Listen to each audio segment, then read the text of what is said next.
বিশ্বনবী সাহাবাদেরকে নিয়ে খেজুর খাচ্ছেন, সবাই খেজুর খেয়ে খেজুরের বীজের সামনে রাখে। বিশ্বনবী খেজুর খেয়ে বীজের সামনে রাখে না, পাশে ওনার মেয়ের জামাই আলী, আলীর বীজের সামনে রাখে। খাওয়ার পরে সবার সামনে বিচি সমান, নবীর সামনে কোনো বিচি নাই, আলীর সামনে বিচি বেশি। বিশ্বনবী বললেন, মান মিন্না আকসারু মুতানাওয়ালান আর-রতাবা, চলো তো গুনি কার সামনে কতটা খেজুরের বিচি। খেজুরকে আরবিতে বলে আর-রতাব। খেজুরের যে কত আরবি আছে আপনি কল্পনাই করতে পারবেন না।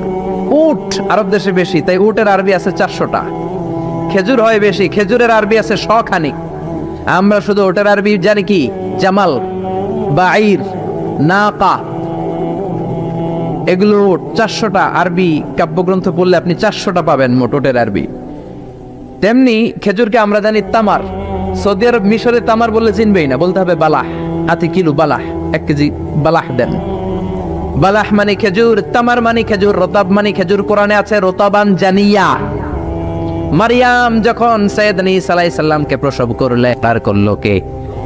এই জন্য যে সমস্ত নারীরা পেটের মধ্যে বাচ্চা আছে, সন্তান সম্ভবা, তারা খেজুর খাবেন। বাচ্চারে সুস্থ রাখবে কে? আবার মক্কায় মদিনাতে নতুন বাচ্চা জন্ম নিলে বিশ্বনবী বাচ্চার কাছে যে খেজুর খেয়ে খেজুর মিশ্রিত বিশ্বনবীর মুখের লালা বাচ্চার মুখে লাগিয়ে দিত। আল্লাহু আকবার।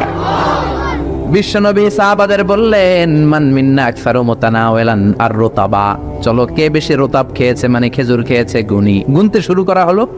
সবচেয়ে বেশি দেখা গেল সাইয়েদনা আলীর সামনে। বিশ্বনবী বললেন, দেখো আল্লাহ কি খাদক জামাই আমাকে দিয়েছে, এমন খাইতে পারে। সবার সামনে বিচি কম, আলীর সামনে বিচি ডবল। এখন আলী কি বলবে? আলী বলে, আমার শ্বশুরও কম খাইতে পারে না। দেখো সবার সামনে বিচি আছে, আর আমার শ্বশুর বিশ্বনবীর সামনে কোনো বিচিই নাই। তার মানে খেজুর খাওয়ার সময় উনি বিচি সহ মেরে দিয়েছে। করতেন। এক কালো মহিলা সাহাবী বিশ্বনবীর কাছে এসেছে। বিশ্বনবী বললেন, লা ইয়াদখুলান্নাল জান্নাতা সাফরা ওয়ালা সাউদা, তুমি তো কালো নারী, কোনো কালো নারী তো জান্নাতে যাবে না। মহিলা দিলেন চিৎকার। বিপদের কথা শুনলে মহিলাদের কান্নাকাটি আছে না নাই? আড়াই ওরাতে আছে না নাই? মহিলাদের অন্তর নরম। এজন্য বিশ্বনবী বলেছেন, মহিলারা কবরের সামনে যে জিয়ারত করবে না। কারণ কবরের সামনে গেলে বলবে, আমারে ফালাইয়া গেল গো, কই গেল রে, আমারে লইয়া যাও রে। কান্নাকাটি আছে না নাই? গড়াগড়ি খায়, নিজের জামা নিজে ছিঁড়ে ফেলে, নিজের গালে নিজে থাপ্পড় মারে, এরকম নারী আছে না নাই? এজন্য মহিলারা ঘর থেকে দোয়া করবে, পুরুষেরা কবরস্থানে ঢুকে কবরের সামনে দাঁড়িয়ে দোয়া করবে। ঠিক কি না? বিশ্বনবী বললেন, লা ইয়াদখুলাল জান্নাতা সাফরা ওয়ালা সাউদা, কালো নারী, মেটে রঙের নারী জান্নাতে যাবে না। মহিলা কান্না শুরু করে দিল। মহিলা বলল, নবী আপনি বলেছেন, আল মারআতু ইযা সাল্লাত খামসাহা, কোন নারী যদি নামাজ পড়ে, ওয়া সামাত শাহরাহা, যদি রোজা রাখে, আতাআত বালাহা, স্বামীর আনুগত্য করে, হাফিজাত ফুরুজাহা, লজ্জাস্থানের হেফাজত করে, কোন নারী যদি এই 4টা কাজ করে, তার জন্য 8টা জান্নাতের দরজা খুলে দেয় কে? ও নবী, আমি তো 4টাই করি, কালো হওয়ার কারণে কি আমি জান্নাতে যাব না? এটা কেমন কথা? বিশ্বনবী বললেন, কেঁদো না, তুমি যখন জান্নাতে যাবা এরকম কালো থাকবা নাকি? তুমি তো পূর্ণিমার চাঁদের মতো হয়ে জান্নাতে ঢুকবা। তুমি যখন জান্নাতে ঢুকবে, তোমার ঐশ্বরিয়া রায়ের মতো সুন্দরী করে দিবে কে? তুমি বিশ্ব সুন্দরী হবা, তখন কি তুমি কালো থাকবা? মহিলা আবার খুশি হয়ে গেল, কারণ সুবহানাল্লাহ। তাহলে বিশ্বনবীর বিনোদন, সুস্থ বিনোদন, চিল্লায় বলেন ঠিক কিনা? আবার বিশ্বনবী বলতেন, উতিতু খামসান লাম ইয়াতাহুন্না নাবিয়্যুন ক্বাবলি, এমন 5টা জিনিস রব্বুল আলামিন আমাকে দিয়েছে, আমার আগে কোন নবীকে আল্লাহ এই 5টা জিনিস দেয় নাই। সুবহানাল্লাহ। 1 নম্বরে নুসিরতু বির-রু'বি মাসিরাতা শাহর, ভয় দিয়ে আল্লাহ আমারে সাহায্য করেছে। আমার ডানে বায়ে সামনে পেছনে 1 মাসের রাস্তার মধ্যে যদি কোনো কাফেরের আন্ডা বাচ্চা থাকে, আমার ভয়ে তাদের অন্তরে ধুকধুকানি বাড়ায় দেয় কে?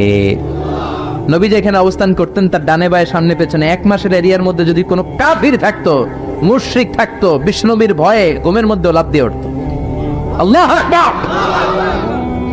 2 নম্বরে বিশ্বনবী বললেন, জুইলাত লিয়াল আরদু কুল্লুহা মাসজিদান ওয়া তাহুরা, আমার জন্য আল্লাহ গোটা বিশ্বটাকে মসজিদ বানিয়ে দিয়েছে। গোটা বিশ্বটা মসজিদ। মসজিদ মানে মাকানুস সুজুদ, সিজদার জায়গা। যেখানে এই সিজদা দেন কবুল করবে কে? নূহ আলাইহিস সালামের জামানায় যেই কোনো জায়গায় নামাজ পড়লে কবুল হতো না, মসজিদে যেয়ে পড়া লাগতো।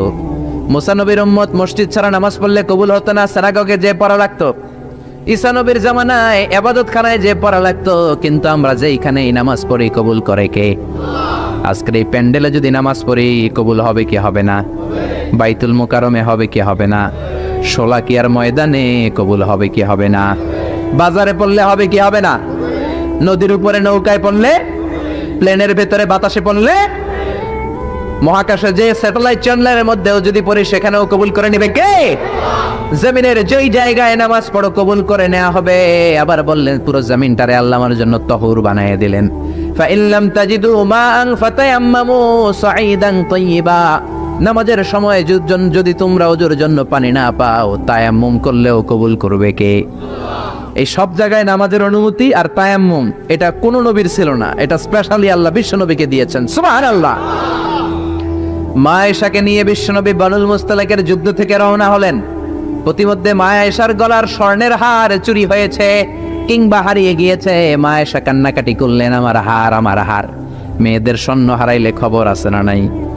গোটা দুনিয়া ভাঙ্গা গেল, কিছু বলবে না। যদি স্বর্ণ একটা হারায়, বাড়ি তামা তামা করে ফেলবে, ঠিক কিনা? কয় ঠিক, মানে অভিজ্ঞতা আছে অনেক। নারীরা স্বর্ণ পছন্দ করে, তো মা আয়েশা তো নারী, উনি বললেন নবী আমার স্বর্ণ হারিয়েছে। বিশ্বনবী বললেন কাফেলা থামাও, গলার হার খোঁজো। সবাই মিলে গলার হার খুঁজতে খুঁজতে মাগরিবের নামাজের সময় প্রায় শেষ হয়ে যায়। এবার সবাই মিলে আবু বকর রে বকে, তোমার মাইয়ার কারণে আজকে এই দশা।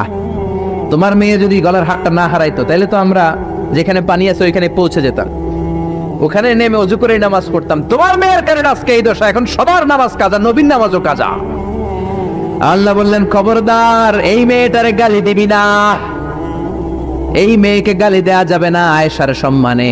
আজকে আমি তায়াম্মুমের বিধান নাজিল করে দিলাম। فإن لم تجدوا ماء فتيمموا صعيدا طيبا। কোথাও যদি ওযুর জন্য পানি না পাও, মাটি দিয়ে তায়াম্মুম করো, কবুল করে নিবে কে? মা আয়েশা বলতেন আমাকে আল্লাহ এমন 5টা জিনিস দিয়েছেন, বিশ্বনবীর কোন বউকে আল্লাহ দেন নাই। 1 নম্বরে আমি বিশ্বনবীর একমাত্র কুমারী বউ, বাকি বউগুলা ছিল বিধবা। এর আগে কয়েকটা করে বিয়ে হয়েছে, শুধু আমারই বিয়ে হয় নাই। সুবহানাল্লাহ। 2 নম্বরে আমি যখন শীতের রাতে নবীর সাথে এক লেপের নিচে ঘুমাতাম, তখনও জিব্রাইল কোরআন নিয়ে নাজিল হয়ে যেত। অন্য বিবিদের সাথে যখন কোনো ঘরে এক খাটের মধ্যে শুয়ে থাকতো তখন কোনোদিন কোরআন নাজিল হয় নাই, শুধু মা আয়েশার সাথে যখন থাকতো তখন কোরআন নাজিল হতো। সুবহানাল্লাহ। আবার মা আয়েশা বলতেন আমার ঘরে বিশ্বনবীর কবর। আবার বিশ্বনবী যখন তার শেষ নিঃশ্বাসটা ত্যাগ করেছেন, বিশ্বনবীর মাথাটা ছিল আমার কোলের উপরে। আবার বিশ্বনবী বলতেন ও দুনিয়ার মানুষেরা শোনো শোনো, ওযুর পানি না থাকলে যে তায়াম্মুম করে নামাজ পড়ো, এটাও তোমরা আমার কারণে পেয়েছো। আল্লাহু আকবার। এজন্য বিশ্বনবী বলতেন জুইলাত লি আল আরদু কুল্লুহা মাসজিদান ওয়া তাহুরা। আমার জন্য গোটা বিশ্বটাকে নামাজের জায়গা আর ওযুর না থাকলে তায়াম্মুমের জায়গা বানিয়ে দিয়েছে কে? এরপরে বিশ্বনবী বলতেন উতিতু আশ-শাফাআ, আমাকে শাফায়াতের মালিক করেছে কে? কিয়ামতের দিন সব নবীরা যখন বলবে ইয়া নাফসি ইয়া নাফসি, বিশ্বনবী বলবেন রব্বি হাবলি উম্মতি, ও আল্লাহ তুমি আমার উম্মতকে বাঁচাও, আমার উম্মতকে বাঁচাও। সুবহানাল্লাহ। এরপরে বিশ্বনবী বলেছেন ওয়া কানান নাবিয়্যু ইউবআসু ইলা কওমিহি খাসসা, দুনিয়ার সব নবীকে একটা নির্দিষ্ট বর্ডারে পাঠানো হয়েছে, নির্দিষ্ট এলাকার লোকের জন্য পাঠানো হয়েছে। আমি বিশ্বনবীর নবুয়তির কোনো বর্ডার নাই, গোটা বিশ্বের জন্য আমার নবী বানিয়ে পাঠানো হয়েছে। এই জন্য আমি বিশ্বনবী, চিল্লায় কর আল্লাহু আকবার। বিশ্বনবী শুধু পুরুষদের নবী নয়, শুধু নারীদের নবী নয়, শুধু সাদা লোকদের নবী নয়, শুধু নিগ্রো আর কালো লোকদের নবী নয়, শুধু আরবদের নবী নয়। বিশ্বনবী আদম নবী থেকে শুরু করে কিয়ামত পর্যন্ত যত মানুষ, যত জিন পৃথিবীতে আসবে, সবার জন্য বিশ্বনবীকে নবী বানিয়েছে কে? বিশ্বনবীর যদি কোনো নবীরাও না মানে, ওই নবীর নবুয়তিও ক্যান্সেল করে দিবে কে? এজন্য আল্লাহ বললেন মুহাম্মাদুর রাসূলুল্লাহি ওয়াল্লাযীনা মাআহু আশিদ্দাউ আলাল কুফফারি রুহামাউ বাইনাহুম। মুহাম্মদ হলেন আল্লাহর রাসূল। কার কথা? ঘুম আসতেছে? জিমায় পড়ছেন? তাকবীর দেন, লিল্লাহি তাকবীর। নবীর কথা বলে আল্লাহ বললেন ওয়াল্লাযীনা মাআহু, নবীর সাথে যারা চলে। নবীর সাথে কারা চলতো? সাহাবারা। জোরে বলেন কারা? এবার আল্লাহ সাহাবাদের কথা বলছেন ওয়াল্লাযীনা মাআহু, নবীর সাথে যারা চলতো আশিদ্দাউ আলাল কুফার, কাফেরদের ব্যাপারে তারা বজ্র কঠোর, রহমাউ বাইনাহুম, নিজেদের ব্যাপারে তারা পুষ্পকোমল। কাফিরদের ব্যাপারে সাহাবারা বজ্র কঠোর, নিজেদের ব্যাপারে তারা পুষ্পকোমল। কাফিরদের ব্যাপারে কোনো ছাড় নাই, মুশরিকদের সাথে জিহাদের ময়দানে কোনো ছাড় নাই, চিল্লা এখন ঠিক কি না? কিন্তু নিজেরা ভাই ভাই, নিজেদের মধ্যে মহাব্বত আছে না নেই? এজন্য বিশ্বনবী বলতেন আমার সাহাবাদের মধ্যে দুই কিসিম আছে। কয় কিসিম? এক কিসিম নরম কিসিম, আরেক কিসিম গরম কিসিম। সুবহানাল্লাহ। আবু বকর নরম, কিন্তু ওমরে ফারুক গরম। জোরে কোন ঠিক কি না? এজন্য বিশ্বনবী বলতেন খায়রুল কুরুনি কারনি, সবচেয়ে সেরা যুগ আমি নবীর যুগ, সুম্মাল্লাযীনা ইয়ালুনাহুম, তারপরে সাহাবাদের যুগ, সুম্মাল্লাযীনা ইয়ালুনাহুম, তারপরে তাবেঈদের যুগ। ঠিক কি না? সাহাবারা হচ্ছে পৃথিবীর শ্রেষ্ঠ সন্তান, তাদের চেয়ে শ্রেষ্ঠ সন্তান পৃথিবী জন্ম দিতে পারে নাই। চিল্লায় বলেন ঠিক কি না? এজন্য সাহাবাদেরকে ভালোবাসার দরকার আছে না নাই? তাকে সাহাবীদেরকে গালি দিবেন, সাহাবীদেরকে ঘৃণা করবেন। সাহাবীদেরকে যদি গালি দেন, যদি ঘৃণা করেন, যদি সমালোচনা করেন, আপনার ঈমান থাকবে? কথা বলেন, ঈমান থাকবে? এজন্য নবী বললেন খবরদার, লা তাসুব্বু আহাদাম মিনাস সাহাবী, আমার সাহাবীদেরকে গালি দিও না। সাহাবাদেরকে ভালোবাসা হলো ঈমান, সাহাবীদেরকে ঘৃণা করা হলো কুফরি। ঠিক কি না? আয়াতুল ঈমানে হুব্বুল আনসার, সাহাবীদের ভালোবাসা হচ্ছে ঈমানের আলামত। আয়াতুন নিফাকি বুগদুল আনসার, সাহাবীদেরকে ঘৃণা করা হচ্ছে মুনাফিকের আলামত। চিল্লায় বলেন ঠিক কি না? এজন্য বিশ্বনবী বলতেন আমার সাহাবারা এক একটা সুপারস্টার। আমরা বলি Mashrafe bin Mortaza superstar, Salman Khan superstar, Hrithik Roshan superstar, Aamir Khan superstar, Donald Trump superstar, Shakib Al Hasan superstar. বলি না আমরা? আমাদের সুপারস্টার হচ্ছে সেলিব্রিটিরা। বিশ্বনবী বলেছেন নো, আসহাবি কান নুজুম, মাই কম্প্যানিয়নস আর দ্য সুপারস্টার। আমার সাথীরা, আমার সাহাবারা সুপারস্টার। এই সুপারস্টারদেরকে মডেল বানাতে হবে। হলিউড বলিউডের নায়ক নায়িকার আমাদের মডেল নয়, আমাদের মডেল হলো সাহাবারা। কারা? আরো জোরে বলেন কারা? সাহাবারা আমাদের মডেল। এজন্য বিশ্বনবী বলতেন আরহামু উম্মতি বি উম্মতি আবু বকর, আমার সাহাবাদের মধ্যে সবচেয়ে নরম হৃদয়ের সাহাবা হলো আবু বকর। এক হাদিসে বিশ্বনবী 8 জন সাহাবীর 8টা গুণের কথা বললেন। জোরে বলেন কয়টা? 8 জন সাহাবীর 8টা গুণের কথা বললেন। তিরমিজির বর্ণনা, হাদিসটা সহিহ, সিলসিলাতুল হাদিস সাহিহার ভিতরেও এসেছে। বিশ্বনবী বললেন, খেয়াল করে বুঝবেন, আরহামু উম্মতি বি উম্মতি আবু বকর, এই উম্মতের মধ্যে সবচেয়ে নরম হৃদয়ের সাহাবী হলো আবু বকর। 2 নম্বরে বললেন ওয়াশাদ্দুহুম ফি আমরিল্লাহি উমর, কিন্তু আল্লাহর দ্বীনের ব্যাপারে সবচেয়ে কঠোর হলো, জোরে বলেন কঠোর হলো। 3 নম্বরে বললেন ওয়া আসদাকুহুম হায়ান উসমান, সবচাইতে লজ্জাশীল সাহাবী হলো আমার উসমান। 4 নম্বরে বললেন ওয়াকদাহুম আলী, বিচারের রায় সবচেয়ে ভালো দিতে পারতো আমার মেয়ের জামাই আলী। 5 নম্বরে বিশ্বনবী বলেছেন ওয়া আকরাহুম লিকিতাবিল্লাহি উবাই ইবনে কাব, আল্লাহর এই কোরআনটা সবচাইতে সুন্দর করে যে সাহাবী পড়তে পারতো তার নাম হচ্ছে উবাই ইবনে কাব। আল্লাহু আকবার। ওয়া আ'লামুহুম বিল হালাল ওয়াল হারাম মুআয ইবনে জাবাল, হালাল হারামের ব্যাপারে সবচেয়ে বড় স্পেশালিস্ট সাহাবী ছিল মুআয ইবনে জাবাল। কোন সুবহানাল্লাহ। এরপরে বিশ্বনবী বললেন ওয়া আফরাদুহুম যায়েদ, ফারায়েজের হিসাব জানে যায়েদ। আলা ইন্না লিকুল্লি উম্মাতিন আমিনুন ওয়া আমিনু হাযিহিল উম্মতি আবু উবাইদা ইবনুল জাররাহ, সব জাতির মধ্যে বিশ্বস্ত একজন লোক থাকে, আমার সাহাবীদের মধ্যে সবচেয়ে বিশ্বস্ত সাহাবী আবু উবাইদা ইবনুল জাররাহ। সুবহানাল্লাহ। জোরে কোন সুবহানাল্লাহ। কয় সাহাবীর কথা বললেন? আরো জোরে বলেন, মনে থাকবে। প্রথমে বললেন আরহামু উম্মতি বি উম্মতি আবু বকর, আমার উম্মতের মধ্যে সবচেয়ে দিল দরিয়া রহম দিল আবু বকর। এত নরম হৃদয়ের সাহাবা পুরো সাহাবী গোষ্ঠীর মধ্যে কেউ ছিল? বিশ্বনবীর হিজরতের সাথী, বিশ্বনবীকে সঙ্গ দিয়েছেন, ভালোবেসেছেন। বিশ্বনবী একদিন আবু বকরকে বললেন আবু বকর, হয়তো মক্কায় টিকা যাবে না, আমাদেরকে মদিনায় হিজরত করতে হবে। যেই দিন এই ইঙ্গিতটা বিশ্বনবী আবু বকরকে দিয়েছেন, ওই দিন থেকেই সাইয়েদনা আবু বকর হিজরতের জন্য রেডি। সুবহানাল্লাহ। যেদিন হিজরত করবেন, সাহাবীদের চোখ ফাঁকি দিয়ে বিশ্বনবী আবু বকরের ঘরে গেলেন। ডাক দিলেন, আসসালামু আলাইকা ইয়া আবু বকর। আবু বকর ঘরে আছো কিনা? ডাক দিতে দেরি, ব্যাগ নিয়ে আবু বকরের বের হতে দেরি হয় না। আল্লাহু আকবার। বিশ্বনবী বললেন, আবু বকর ডাক দিলাম, ব্যাগ নিয়ে রেডি হইলা, কখন ঘুমিয়েছো, কখন ঘুম থেকে উঠেছো, কখন হাত মুখ ধইলা, কখন ফ্রেশ হইলা, কখন কাপড় গুছাইলা? আবু বকর বলল, নবী যখন বলেছেন হিজরতে আপনার সাথে আমার যাওয়া লাগবে, ওই দিন থেকে আজ পর্যন্ত আমি আবু বকর আমার পিঠটার বিছনাতে লাগাই নাই।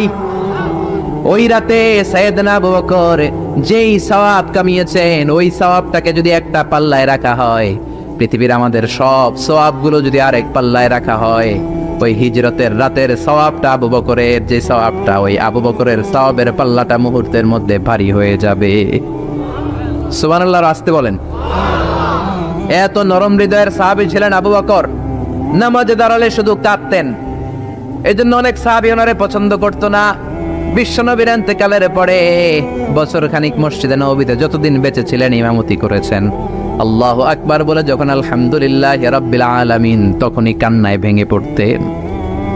তেলাওয়াত শুরু করলেই কাঁদতেন। হেরেম শরীফে যারা নামাজ পড়েছেন, শেখ আব্দুর রহমান আস-সুদাইস আযাবের আয়াতগুলো পড়ে যখন টান দেয়, মুসল্লিগুলো সহ্য করতে পারে না। উনি নিজেও তেলাওয়াত থামিয়ে কাঁদে, মুসল্লিরাও কাঁদে।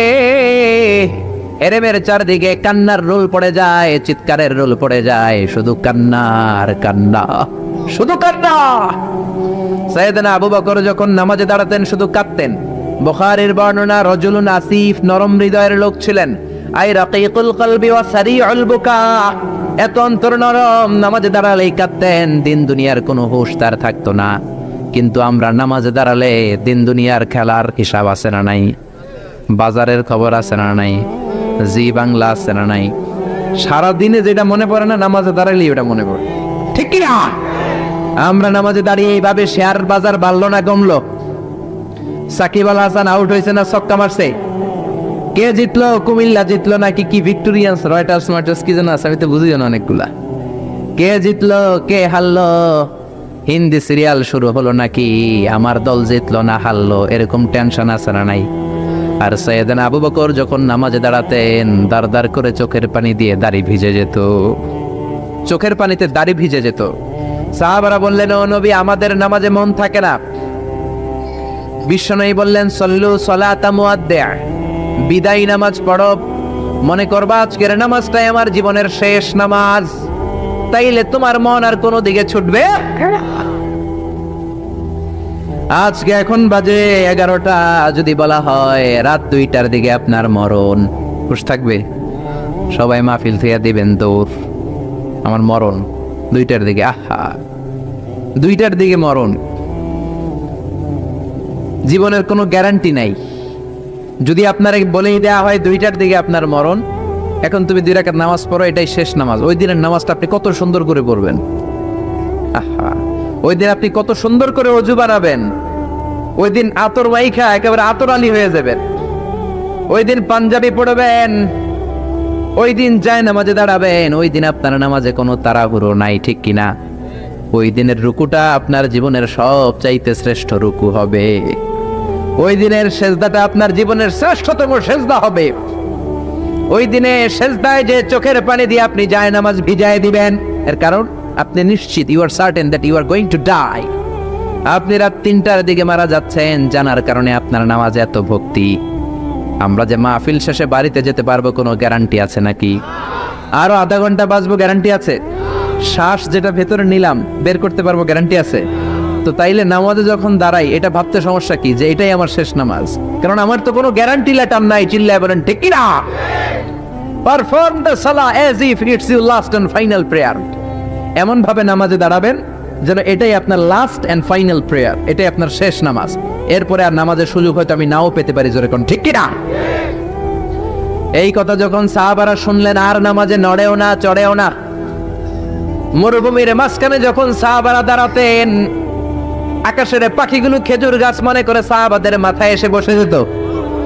সুবহানাল্লাহ, বাড়িতে যে পাখিগুলো মনে করতো এগুলো মরুভূমির মাঝখানের খেজুর গাছ, মাথায় এসে বসে যেত। আর আমরা নামাজের মধ্যে দাঁড়ালে আমাদের কোনো খেয়াল থাকে না, আমাদের এদিকে সামনে ডানে বায়ে নজর যায়, ঘড়ির দিকে তাকায়, অনেকে আছে না নাই? নামাজের পর আবার এমনি তাকায়, হাদিসে এসেছে আপনার নজর যখন একবার নামাজ ছাড়া অন্যদিকে দেন, আল্লাহ বলে আকবিল, বান্দা ফিরে আয়। আবার যখন ডানে